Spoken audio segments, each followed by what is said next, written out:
那下边咱们就看路透社，那今天就开始了。那今天开始，昨天是跟英国的经贸大臣，这都何立峰和人家都见了面了，跟英国财相都见了面了，人家也鼓励，希望你们谈成，别打了。今天双方的谈判就正式在伦敦开始。那今天重点谈些什么呢？路透社和美联社呢，他们梳理了一个主要的议题概要，就是两边把得到的那些情况，他们最后做了一下汇总。首先，今天要谈的第一条，巩固日内瓦90天协议的成果，也就是从5月12号当时搞的这里边有关税啊，或者是怎么样，当时那个日内瓦协议，咱们俩是不是要重念一遍？这还算不算数啊？先把这个肯定了。这个必须先算数，也就是中国那边呢，关税是10%，美国那边关税是30%，这件事儿呢继续推进，在这个基础上这是一。第二呢，要单谈稀土，稀土和关键原材料的出口，这个呢，美国要和中国单谈，你别跟我和别的东西对应上你要不给我这个我就不给，这个呢恐怕要先谈。因为之前呢，你暂停了出口，对美国的航空、半导体、汽车等等都造成了严重的影响，所以说这个呢恢复安排。因为你4月4号，你当时你加的这个512的时候，日内瓦你是同意的呀，这件事儿呢恢复把这件事儿要单谈。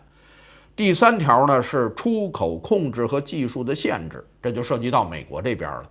美国商务部将对核电，刚才说的然后大飞机那发动机、AI 算力芯片，包括华为、升腾芯片这些新的限制或者是许可证暂停，这次成为了谈判核心的焦点。所以说我理解这件事儿，这次是谈什么去了？就谈这个，这是最主要的。你把稀土那件事儿给我平了。原来你不是说我对华为的那个限制变成了这次翻车的借口吗？华为这个放还是不放？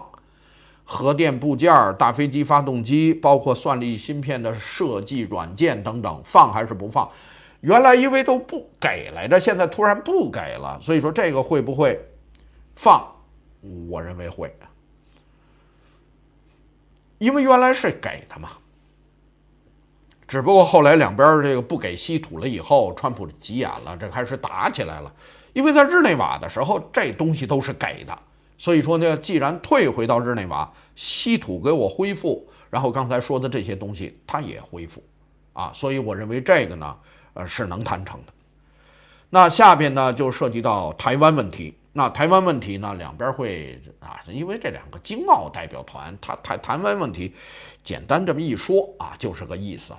然后说到那美国要不要撤销中国学生的签证问题这个问题不会成为问题了。川普呢都已经做了保证都做了保证。那下边就是市场，你比如说对整个后边那个买协议或者是怎么样，那个双方还是要谈那个还是要谈的。那是后边对未来解决的那个问题。那这次呢，路透社的总结，这次是2大核心加上数项支撑性协议。2大核心呢是落实日内瓦协议，然后呢恢复稀土，这边呢把什么就是日内瓦里当时，因为好多东西都是在那个后来两边不给稀土以后加的那个，你也都给我恢复到，我给你稀土，你把那些东西还给我这个呢是2个主要的核心。支撑的议题呢，那大家就往后谈吧。那未来的芯片或者是什么样这些关键性的议题，出口管制能不能给我放松点台湾问题了，包括未来的市场竞争的规则，要不要开放市场这里边呢还有一些其他的问题，那都是展望性的了。所以说这次的伦敦谈判主要把日内瓦协议重说一遍。就是在日内瓦协议之后产生的纠纷抹平。我认为这次呢，路透和美联社他们给做的这方面的一个主要的概要这个我认为就是这样我认为他们说的都是对的。那核心问题，那美国会在芯片问题上有所妥协吗？原则讲不会，这个是不会的。首先，美国呢从政策层面，无论是川普、卢特尼克，包括美国国会，关于芯片的问题是未来关系到国家命运的命运之战。如果这个让中国再给抢走，那美国就彻底被人家摁在地上了。所以说，美国现在一定要把金字塔的这个最上边的部分 AI 芯片的部分彻底拿住，而且尽量的风控中国，不让你得手。所以说，这个呢是他的国策。另外呢，已经有法律了，也就是他那个芯片科技法，在立法层面已经对这方面都做了严格的规定。无论是政策层面和法律层面，你想都不要想，这个就别想了啊。另外呢，什么实体清单啊等等，人家现在呢也在做全面的整理啊，这个黑名单将更加的稳准狠。所以说这一点呢，大家不用担心啊，好像这次勾兑真拿稀土换芯片啊，真到这么一个程度，不会啊，这个是不会的。那到目前为止看呢，磋商双方谁也别贪大。那你说这稀土问题以后就没问题了吗？不可能，有限松绑。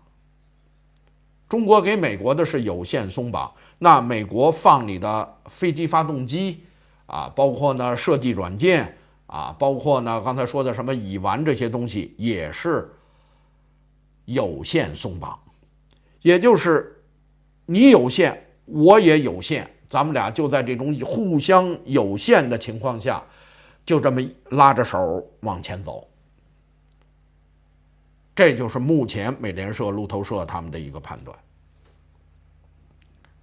那这次卢特尼克去就是来干这件事儿，就是来干这件事儿。双方的技术谈判，你比如说未来算关税啊等等，这个卢特尼克不管。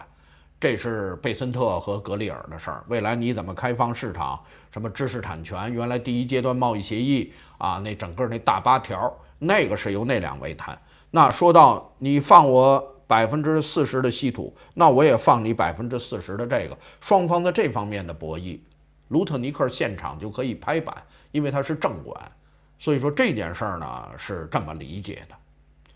那明天大概未必能看到一些什么样的消息，我相信呢，大概得2天以后，我们对整个这次谈判的样貌，我们基本就了解了。那我这个网页啊，路透社呢，他们的网页我也留着，咱们来检验一下路透社的含金量到底如何。如果最终一看跟人说的是说它神准，那对路透社以后我们要高看一眼啊。这个网页我专门要把它给留下来。